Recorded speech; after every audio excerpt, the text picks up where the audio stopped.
Hello friends, मैं विकास गुप्ता स्वागत करता हूं हमारे इस प्यारे से यूट्यूब चैनल मैथ मिस्ट्री में, जिसमें हम लोग बात करें class 10th math chapter number 3 का ऑब्जेक्टिव क्वेश्चन, जो कि है दो चरों वाले रैखिक समीकरणों के योग।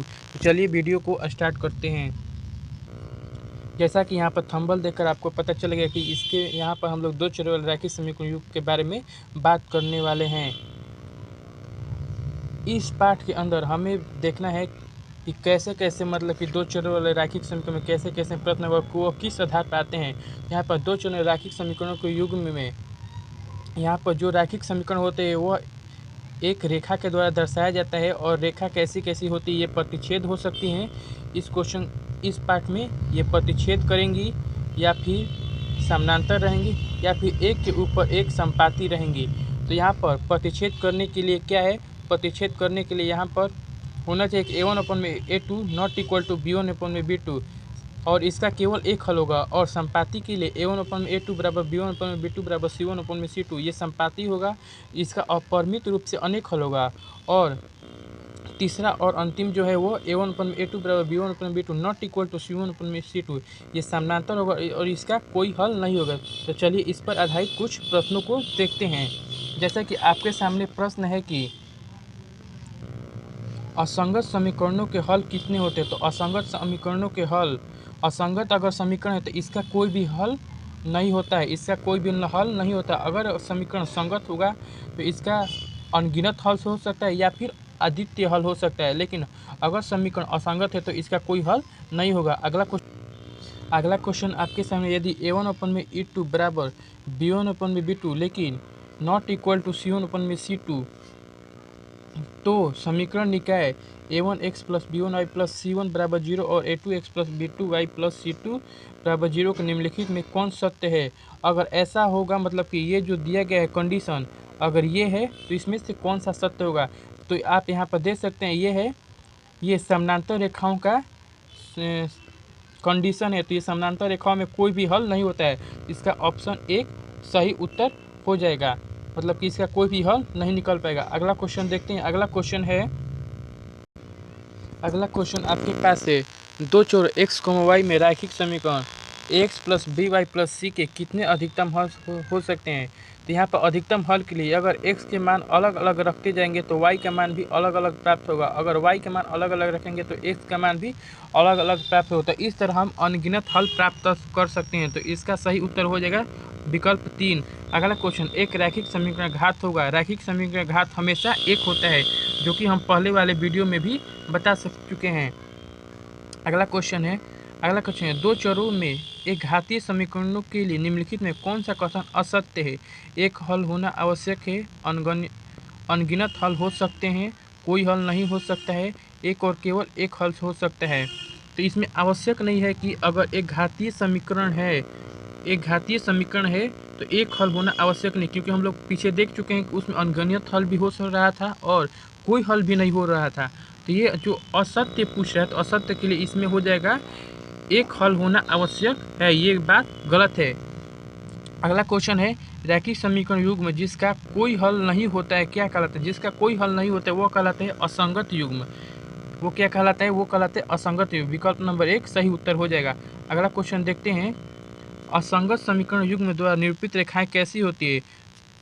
तो यहाँ पर आपको पहले से ही बता दिया गया है कि जहाँ पर जैसे कि ये जो समानांतर रेखाएं होती है वो असंगत समीकरण युग्म दर्शाती है, क्योंकि इसमें कोई भी उभयनिष्ठ बिंदु नहीं होता है जिससे कि हम इसका हल ज्ञात कर सकें। तो इसका सही उत्तर हो जाएगा विकल्प नंबर 3 समानांतर रेखाएं। यहाँ पर 8वां नंबर क्वेश्चन का क्या कर रहा है, के किस मान के लिए समीकरण निकाय 4x प्लस 3y बराबर 5, 2x प्लस के वाई बराबर 1 का कोई भी हल नहीं होगा। तो कोई भी हल नहीं होने के लिए आपको पहले भी कंडीशन पता है कि a1/a2 बराबर b1/b2 जो नहीं बराबर होता है c1/c2 के। तो a1/a2 यानी कि 4/2 बराबर होगा 3/k के। ऐसे 2 से 2 कैंसिल आउट होगा, तो k बराबर 3/2, जो कि विकल्प नंबर 4 में दिखाई देते। विकल्प नंबर 4 हमारा सही उत्तर हो जाएगा। अगला क्वेश्चन देखते हैं। अगला क्वेश्चन है, समीकरण क्या है 3x प्लस के वाई बराबर 0 तथा 2x प्लस 5y बराबर 20 के अद्वितीय हल होने के लिए के का मान क्या होगा। अद्वितीय हल होने के लिए, तो अद्वितीय हल के लिए हमें पता है कि a1/a2 बराबर b1/b2 बराबर c1/c2 होता है। तो के मान के लिए 3/2 बराबर होना चाहिए k/5 के, और वो बराबर होना चाहिए 0/20 के। तो हम इन दोनों का तुलना करेंगे तो के का मान हो जाएगा 15/2, जो कि यहाँ पर विकल्प में कोई सा भी नहीं दिया गया, तो इसमें लग रहा है कि मिस प्रिंटिंग है। चौथा नंबर विकल्प हमारा सही उत्तर होगा। अगला क्वेश्चन देखते हैं। सॉरी फ्रेंड्स, यहाँ पर अद्वितीय हल पूछे, तो अद्वितीय हल मतलब कोई एक हल, तो एक हल के लिए यहाँ पर नॉट इक्वलिटी होता है, तो यहाँ पर ऑप्शन नंबर 1 ही हमारा सही उत्तर होगा, विकल्प 4 नहीं होगा, गलत है। अगला क्वेश्चन देखते हैं। यदि x बराबर a, y बराबर b समीकरण x माइनस वाई बराबर 2 तथा x प्लस वाई बराबर 4 के हल हो तो a और b का मान क्रमशः क्या होगा। a और b के मान के लिए यहाँ पर इन दोनों समीकरणों को जब जोड़ेंगे तो y से y कैंसिल हो जाएगा और 2x बराबर 6 बचेगा। तो x का वैल्यू यहाँ पर 3 आ जाएगा। x के और x a के बराबर है, तो a के बराबर a का वैल्यू 3 आ गया, लेकिन तीन विकल्पों में 3 गया है, तो मतलब कि यहाँ पर y का भी वैल्यू प्राप्त करना पड़ेगा। तो x अगर x के जगह पे यहाँ पर 3 रखते हैं और y यहाँ पर और माइनस वाई इक्वल टू 2, तो 2 इधर आएगा तो माइनस होगा, और y इधर माइनस में तो इधर जाएगा तो प्लस हो जाएगा। तो y बराबर यहाँ पर 1 आ गया, जो कि विकल्प नंबर 3 में दर्शाया है कि x बराबर 3 और y बराबर 1, तो विकल्प नंबर 3 हमारा सही उत्तर हो जाएगा। अगला क्वेश्चन देखते हैं। अगला क्वेश्चन है समीकरण युग्म 2x प्लस 3y बराबर 8 और 4x प्लस 7y बराबर 7 के कितने हल होंगे। इसके लिए हमें इन सब का a1 a2 और b1 b2 और c1 c2 सबका इनका अनुपात निकालना पड़ेगा। तो 2/4 बराबर होगा 3/6 के, जो कि बराबर होगा 7/8। लेकिन यहाँ पर जैसा कि आप सब लोग देख सकते हैं, ये तो 1/2 हो जाएगा कट कर, ये भी 1/2 होगा, लेकिन ये बराबर नहीं हुआ। तो a1/a2 बराबर b1/b2, लेकिन नॉट इक्वल टू c1/c2 है। तो ये किस समीकरण किसके लिए ये होता है, तो ये देखना है हमें। कोई हल नहीं होता, इसका अनगिनत हल हो या फिर अद्वितीय हल होता है। तो 11 नंबर क्वेश्चन का सही उत्तर हो जाएगा कि कोई हल नहीं होता है। अगला क्वेश्चन देखते हैं। समीकरण युग्म में 2x प्लस वाई माइनस 6 बराबर 0 और 4x माइनस 2y माइनस 4 बराबर 0 कैसा युग्म है। इसके लिए भी इन सब का हमें अनुपात ज्ञात करना पड़ेगा। तो 2/4 बराबर करेंगे 1/-2, तो माइनस ऊपर चल जाएगा, 2 नीचे आ जाएगा, बराबर करेंगे -4/-6। ये 1/2, लेकिन ये नॉट इक्वल टू यहाँ पर माइनस है, तो ये इक्वल नहीं होगा, और ये भी, ये तीनों आपस में बराबर है। तो हमें तो ये 2 से ही पता चल गया, इसका मतलब ये 12 नंबर हो जाएगा आपका अविरोधी हो जाएगा ऑप्शन नंबर, क्योंकि ये बराबर नहीं है। अगला क्वेश्चन देखते हैं। अगला क्वेश्चन है 2 एक घातीय समीकरणों के लेखा चित्र यदि समानांतर रेखाएं हो तो इस स्थिति में समीकरण निकाय के कितने हल होंगे। अगर ये दोनों अगर आपस में समानांतर, इसमें कोई भी उपनिष्ठ बिंदु नहीं होगा, इससे इसका कोई भी हल ज्ञात नहीं होगा। तो 13 नंबर का विकल्प नंबर पहला सही उत्तर हो जाएगा। 14 नंबर क्वेश्चन देखते हैं। यदि समीकरण निकाय x plus b y plus c बराबर 0 और l x plus m y plus n बराबर 0 का ग्राफीय निरूपण संपाती रेखाएं हो तो इस स्थिति में समीकरण निकाय कितने होंगे। अगर ये संपाती होगा, एक के ऊपर ही एक आ जाएगा, तो इसमें कोई भी अनेक इसमें ऐसे बिंदु है जिसमें जो इसमें उभयनिष्ठ है, तो इसका अनगिनत हल हो जाएगा। विकल्प नंबर 1 हमारा सही उत्तर हो जाएगा। अगला क्वेश्चन देखते हैं। अगला क्वेश्चन है यदि 173x प्लस 197y बराबर 149 और 197x प्लस 173y बराबर 221, तो x, y होगा। x, y के लिए हमें सबसे पहले या तो हमें इन दोनों समीकरणों को हल करें, या फिर विकल्प में से कोई सा भी विकल्प हमें इसमें उठा कर रखेंगे, जिससे जो विकल्प इसको संतुष्ट करेगा वही इसका सही उत्तर हो जाएगा। तो विकल्प नंबर 4 इस समीकरण को संतुष्ट करता है, इससे यही इसका सही उत्तर हो जाएगा। 16 नंबर क्वेश्चन, यदि 2k-1, के समीकरण इतना को हल करता है तो k का मान क्या होगा।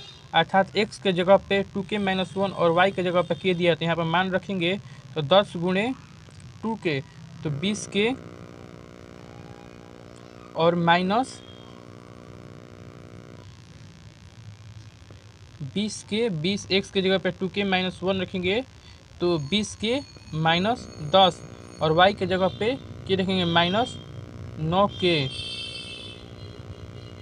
जो कि बराबर दिया गया है 12k। इसमें से ये यहाँ पर माइनस 10 से उधर जाएगा तो प्लस 10 और ये इसमें से घट जाएगा, तो यहाँ पर हो जाएगा 11 के बराबर 22। तो k का वैल्यू यहाँ से 2, जो कि विकल्प नंबर दूसरा में से, तो 16 नंबर का विकल्प नंबर 2 हमारा सही उत्तर है। अगला क्वेश्चन देखते हैं। अगला क्वेश्चन है k के किस मान के लिए रेखीय समीकरण युग्म में 2x - y - 3 बराबर 0, 2kx प्लस 7y - 5 बराबर 0 का एकमात्र हल x बराबर एकमात्र हल है x बराबर 1, y बराबर -1 है। तो इसमें k का मान हमें बेसिकली ज्ञात करना है। तो यहाँ पर k के मान ज्ञात करने के लिए x और y दोनों का यहाँ पर मान दे दिया गया है। तो इस मान को हम अगर समीकरण नंबर 2 में रखेंगे तो 2k x के जगह पर 1 है और y के जगह में -1 है, तो -7 - 5 बराबर 0 हो जाएगा। अर्थात यहाँ से k बराबर 12/2 जो कि 6 के बराबर है, अर्थात विकल्प नंबर 3 हमारा सही उत्तर हो जाएगा। अगला क्वेश्चन, निम्नलिखित में कौन x - 2y बराबर 0 तथा 3x + 4y बराबर 10 का हल है। इस समीकरण को भी हल करने के लिए हमें इस समीकरण में विकल्प में जितने जितने यहाँ पर मान दिए गए इस मानों को इसमें रख कर देखना पड़ेगा, या फिर इस समीकरण को हल कर सकते हैं। समीकरण को हल करने के लिए इसमें सबसे पहले 2 से गुणा करके इसमें से जोड़ देंगे, इस दूसरे समीकरण में जोड़ेंगे तो ये y वाला पोर्शन कट जाएगा और x वाला बचेगा और x का मान निकल जाएगा, फिर इसमें y का मान रख देंगे। लेकिन इससे अच्छा है कि हम यहाँ पर विकल्प को रख कर देखें। तो विकल्प में अगर पहला नंबर विकल्प में देखेंगे, पहले इस समीकरण पहले समीकरण में ही रखेंगे तो 2x की जगह पे 2 माइनस y के जगह पर 2 और 1 रखेंगे, जो कि इस समीकरण को संतुष्ट करता है, मतलब कि विकल्प नंबर पहला ही हमारा सही उत्तर हो जाएगा। अगला क्वेश्चन देखते हैं। अगला क्वेश्चन, यदि समीकरण युग्म 2x - 3y + 2 बराबर 0, 6x - 9y + 5 बराबर 0 के कितने हल होंगे। इस हल के लिए इन सभी का अनुपात निकालना पड़ेगा। तो 2 में अनुपात निकालने के लिए हमें 2/6 बराबर माइनस है और इसमें भी माइनस है, तो माइनस माइनस कट जाएगा। 3/9 बराबर 2/5, तो ये भी 1/3 होगा, ये भी कटेगा तो 1/3, ये भी कटेगा तो 1/3, लेकिन ये नहीं कटेगा और ये इन सबके बराबर भी नहीं है। तो A1/A2 बराबर B1/B2, लेकिन नॉट इक्वल टू C1/C2 है। तो ये समानांतर रेखाओं का है, ये समानांतर, इसमें समानांतर रेखाएं के लिए ये होता है। तो समानांतर रेखाओं का इन कोई भी हल नहीं होता है, तो इसका होगा कोई हल नहीं। विकल्प नंबर 3 हमारा 19 का विकल्प नंबर 3 हमारा सही उत्तर हो जाएगा। 20 नंबर क्वेश्चन देखते हैं। सरल रेखाओं x - y बराबर 0 और x + y बराबर 0 के प्रतिच्छेद बिंदु के निर्देशांक क्या होंगे। तो x के मान x - y अर्थात x बराबर y हो जाएगा, x बराबर y। और इस समीकरण को देखें तो x बराबर -y, एक्स बराबर माइनस, अगर एक एक लेंगे तो ये विकल्प अगर देखें विकल्प से देखें तो अगर एक एक लेंगे तो इस समीकरण को संतुष्ट करेगा, लेकिन इस समीकरण को संतुष्ट नहीं करेगा। लेकिन अगर 0 0 लेंगे तो ये दोनों समीकरणों को संतुष्ट करेगा, क्योंकि 0 में माइनस से गुणा करेंगे तो भी वो 0 होगा। अर्थात इस तरह हमारा विकल्प नंबर 3 इस क्वेश्चन का सही उत्तर हो जाएगा। नहीं तो इस क्वेश्चन में भी फिर से भी हम लोग जोड़ घटाव करके इन दोनों समीकरणों को जोड़ेंगे तो y वाला कट जाएगा और x बचेगा तो भी x का मान 0 आएगा। अगर घटाएंगे तो x वाला कट जाएगा और y बचेगा तो भी y का मान 0 होगा। अगर इस तरह भी विकल्प नंबर 3 हमारा सही उत्तर हो जाएगा। अगला क्वेश्चन देखते हैं। ऐसे दो समीकरणों के निकाय को जिनमें एक भी बिंदु उभयनिष्ठ नहीं है, कैसा समीकरण निकाय कहलाता है? जिसमें कोई भी बिंदु उभयनिष्ठ नहीं है, ऐसे असंगत समीकरण निकाय कहलाते हैं। असंगत में कोई भी बिंदु उभयनिष्ठ नहीं होता है और उसका कोई भी हल नहीं निकलता है।